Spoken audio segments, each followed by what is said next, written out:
มาบัดนี้เจ้านี่ลองเลยบัดนี้สีมือเจ้านี่เด้อมื้อนี้สิมานบ่มานนี่หลังขี้ต้มก่อนนะมันนักไผมาน่ะฮะไผมาเจ้านี่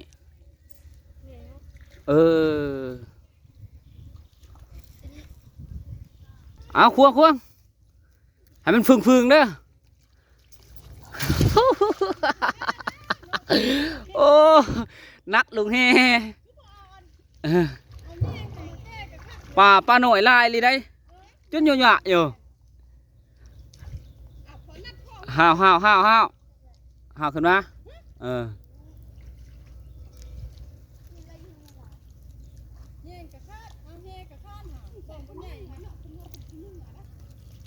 ลากขึ้นเลยไอ้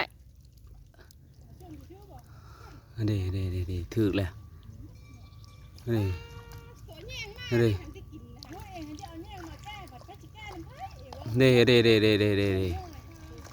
ดีป่าดีถือแล้วดีป่อติดดงดิ่งนะป้าหน่อยพนะอ๋อเถอะครับใส่คลองนี่ควงอยู่ลึกไม่ไอ้ควงอยู่ลึกมันจะถือนี่ปลาหนักเนาะหนักอะไรมันจะถือปลาเขาจะงมนี่สิถือเลยไอ้ปลาใหญ่ฮะขันงมเอานี่ปลานี่ปลานี่ปลากระเดิดทอดแกมตำมะฮุงเนาะครับนี่เก็บเอาเลยปลาหน่อยไอ้พูดนะปลาเนี่ยควงอยู่กลางอยู่ลึกนี่เฮเผาจะมันก็ถือคักเลยเฮเผาเนาะเข่าเผาเลยนี่นะติ่นดองแดงน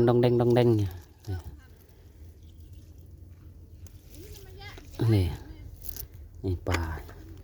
มันขี้ต้มลายนัดมึงขวางเตะแนวใดวะขวางแห้งๆขวางแห้งมันจะเงินฝืง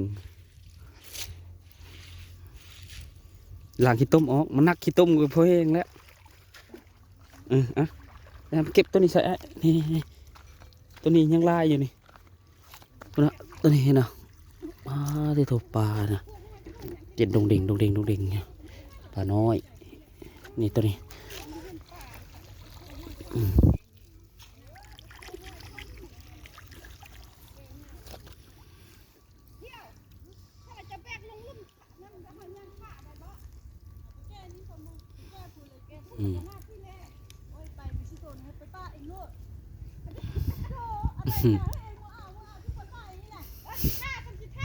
มาหอนน้องให้ยังกลับมือเอาอีเนาะ เอามุงกลางเลยไอ้เย็บพึบโอ้แหนักโผล่เลยคักแรกขัดซีดแห้งนะฟืนคักกระดาษเลย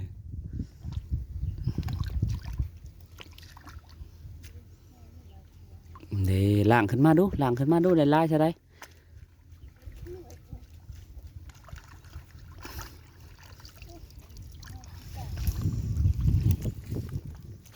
นี่โอ้ทุกคนนี่นะได้ไล่เลยได้โอ้ควง2 บาท 3 บาทนะโอ้เซียนมาเอาขึ้นแล้วนะโอ้ที่ทุกอย่างลายตัวนี้ปลาขาวน้อยมองปลาซิวเนาะมาใส่นี่สิบ่อยว่ามองปลาซิวนี่มันเข่าเฮมันเข่าตาเฮนี่แหละจอมยุทธหากินในเขตขมวนบ่ธรรมดาได้เพื่อนมาเธอได้น้ำหอยผิดวังเต็มของมือจะหนีแห้งม่านจะหนีเอาแห่มาเอามองมาในแห้งคือขักปลาซิวมาก่อย เด็ดหัวก่อเหย่หมูแดงเนาะคักเลยขันมากอกซะเข้าไปปลาติดดงดิ่งปลาติดดูคัก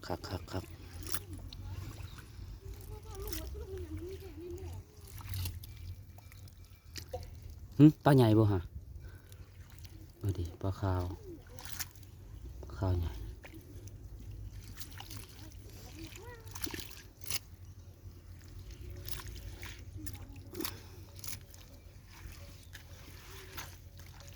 ล่างเฮอืม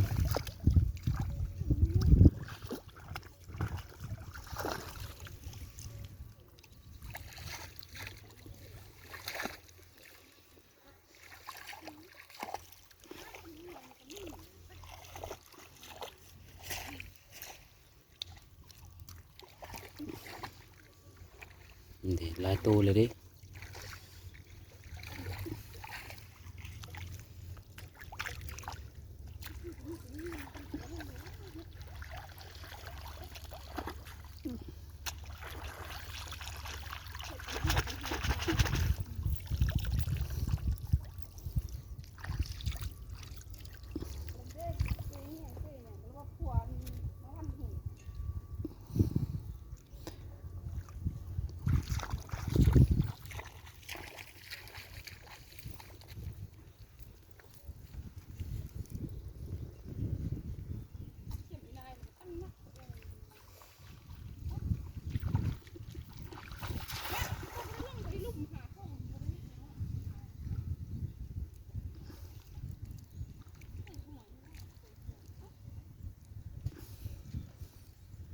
ปลาซิวปลาซิวลายเลยได้ปลาซิวนี่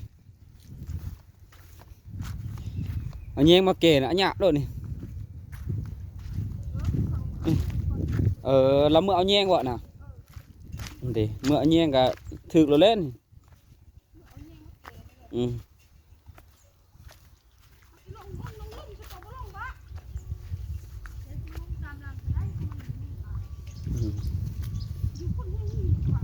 อยู่หลุมก็มีน้องเนาะน้องให้ใหญ่กว่านี้บ่สิมีปลาใหญ่ได้อยู่หลุมไหมเนาะ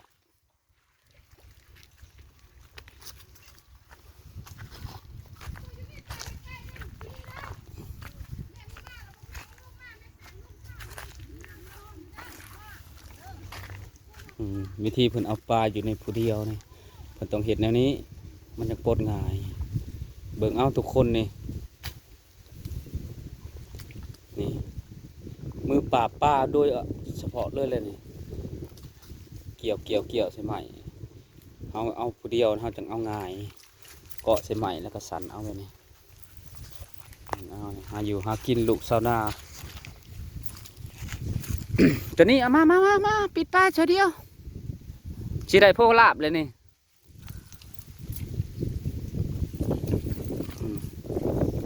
ตัวบรรยากาศคักขนาดเย็นห่วยอยู่ซิวๆเลยมันนี่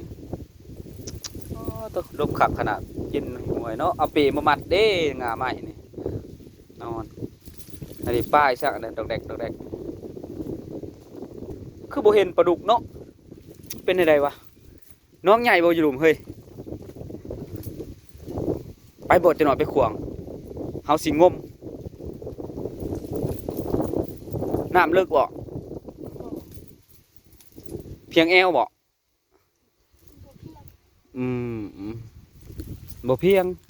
เลิกกว่านี้นิดนึงเนาะเลิกกว่าน้องตัวนี้นิดนึงกาเบิ่งเพียงหัวเข่านี่ปลาในแฮ